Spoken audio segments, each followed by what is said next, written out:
Now we're here with a gentleman that is responsible for making one of the largest pizzas I've ever seen in my entire life, Kurt Ofinger, and you are the owner and team leader out here with Dirt Road Cookers. Thank you so much for being here. Yes, sir. Right behind us, you see everybody's going to town with one of these big pizzas. We even have a slice right here. This is like a little baby slice of what's going on. Talk to me about the idea of making a giant pizza. How did this all get started? It got started when my grandpa passed away. We had to get stuff off our mind, so my dad and I got together and we built a pit to cook pizzas on. And then from that pit though, it didn't start this big, right? No, it started about the size of a picnic table. Oh wow, okay. Yeah. to feed only 30 people, which was not enough food yet. Yeah, no. So the pizza behind us, this is like a Guinness World Record worthy pizza. Yes, sir. This is a large pizza, and there's a lot of stuff that goes into making this. Talk to me about that process. What goes into getting that prepped up? So yesterday we got the dough ready, the wood ready, the pit ready, all the toppings together in the ice chest ready to go, and we left early this morning, come up here to start making pizza.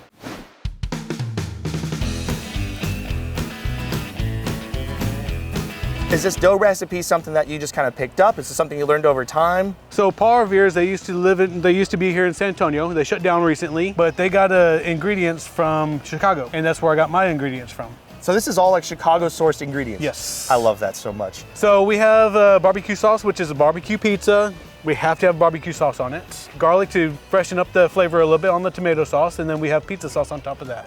Come on. And that's a big old can of pizza sauce right there too. And then you're adding the ingredients on there. This one, pretty straightforward though on the ingredients, right? Yes. It's just cheese, pepperoni, and a little bit of sausage. And you guys have done some wild stuff, different designs as well. And it's not just using traditional pizza toppings, right? You guys have kind of played around with like colorful cheese. We use colorful cheese. We use different toppings that aren't known to your normal pizzerias around here. So we'll put brisket on there. We'll spice it up a little bit. We put menudo on it once, harissa. We'll put whatever the customer wants or whatever we feel like putting on there. But one thing I love is about putting a logo on it is the people around remember it so much more, and they'll talk about the event so much more because that logo was involved. That's so cool. And I love the actual setup here. I mean, you built this whole thing. Your background's actually engineering. Yes. And then you put together this idea through like kind of trial and error, right? Kind of building different smokers, you said with your family, kind of building them out. But when you actually got it going, when you had it working, when you made this pizza the first time, what was that experience like? It was amazing. It was just more or less refreshing that I got through this whole entire project and I was successful at the end. Now, this was an astounding number to me. When you were building this out, how much cheese do you use? I use 30 pounds of cheese, 40 pounds of dough, about 10 pounds of sauce, and each of my sections I try and get about 10 pounds of meat on it, or 10 pounds of toppings on it. Wow.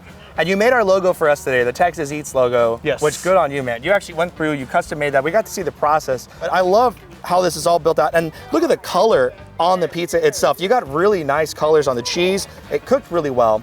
And you can't do this by yourself. So who's out here with you making sure all of this is possible? So my wife is back here, then my brother-in-law, who's actually been on Cosmopolitan because of me, not me, is in the sunglasses. Okay. All right, Kurt, so for people to get more information about how they can book you for events, where do they go? They can follow us on Facebook or Instagram or go to our website at 8footpizza.com. Fantastic. Thank you so much for coming out here. You guys enjoying the pizza? Yeah! Come on. All right, grab your slice. Cheers to you. Cheers.